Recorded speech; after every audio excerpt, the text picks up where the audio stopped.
Nzeru kwago swali. Remi Bahati ne Kakenza Rukira Basajja bali kunenya National Unity Platform olw'okubeera kwa Besigye mu kkomera gyali. Banaye nze nagamba ebya university za Uganda zino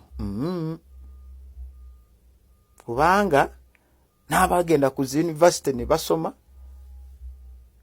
ne kaperi kangerize kapira abasinga okukola analysis ku byobufuzi kapere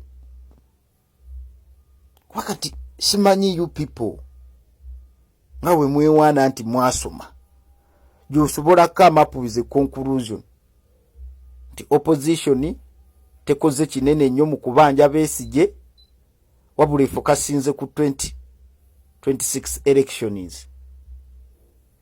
Ekyo mukisa omulungi Besigye azatugamba akalulu tekajja akaani Museveni yatugamba 2019 is a year of action. Remi musobola tu assessment ya how far jemugenze ne action eyo gye yarangirira Besigye. So temutumalira biseera mukirize okusoma kwammwe kwabasala. Gwe Remi nkumanyi Rukira Basajja tubamanyi mwe enjoyinge bukesi bwammwe bwakola bukesi musudde batya Nuupu musudde batya His Excellency Kyagulanyi naye oli gwe mutambaala temumanyi yajja atya ate temumanyi agenda atya kuba yabajjako omulimu. Gwe Remi beera mu kakoolako nabikubwabyo by'obeeramu. Kuba wentunulira akakundi kammwe Isaac Kasema Kadde Rukira Basajja Stella Nyanzi Ivan Mbowe Mpuuga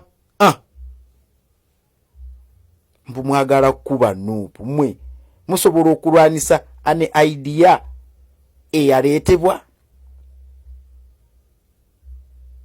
Stella Nyanzi weesimbawo wagwa flat society yakugaana kitegeeza tulizonatinga nayo mwe mutulabyeko ekyomukisa omulungi ebintu kati tusobola byanalyzinga.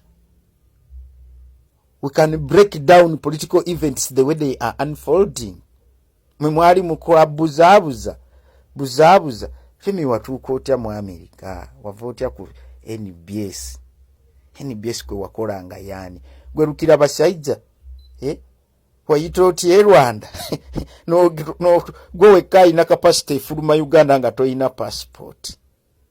Naye fe abaana Abaganda nze ndi wano Ntaawa njagala fuluma Uganda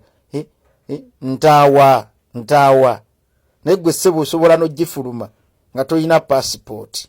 Temutumanyiira mwe mulye musimbi gwa Museveni mukole bwambega bwammwe naye mwesonyiwe Nuupu. Fe tetubakakangako kuyingira Nuupu ate mwe temutukaka kuwagira Besigye kuba twamuwagira ne tumwagala yatulaga bukyayi omwana owaffe we yajja kweberera mize tribal sentiment mwogedde bingi. Besigye okumusiba Museveni mwamufunira political clout naye leero you are dealing with the generation that has said no to Museveni Besigye tactics.